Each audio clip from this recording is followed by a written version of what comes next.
गोदूताई परुळेकर विडी घरकुल रोड येथील विनायक नगर परिसरात असलेल्या JP बार अँड रेस्टॉरंटमध्ये मध्यरात्री एका तरुणानं दारूच्या नशेत गोंधळ घालत तोडफोड केल्याची धक्कादायक घटना समोर आली आहे। या तोडफोडीचा प्रकार CCTV मध्ये कैद झालाय। प्राथमिक माहितीनुसार बारमध्ये तोडफोड करणारा सदर तरुण हा पोलीस असल्याचं बोललं जात आहे।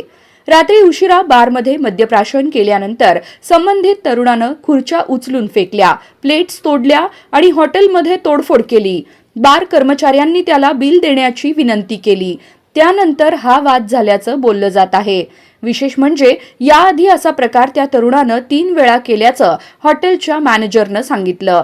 संबंधित घटनेचे CCTV फुटेज व्हायरल झाल्याने हा प्रकार उघडकीस आला आहे। फुटेजमध्ये तरुणाचा हिंसक गोंधळ स्पष्ट दिसून येत आहे। या घटनेमुळे स्थानिकांमध्ये संतापाची लाट उसळली आहे। दुसरीकडे घटनास्थळी बार रात्री 12च्या सुमारास चालू होता। बार चालकाला मध्यरात्रीपर्यंत बार चालू ठेवण्याची परवानगी कोणी दिली, हा प्रश्नही नागरिकांमधून उपस्थित केला जात आहे।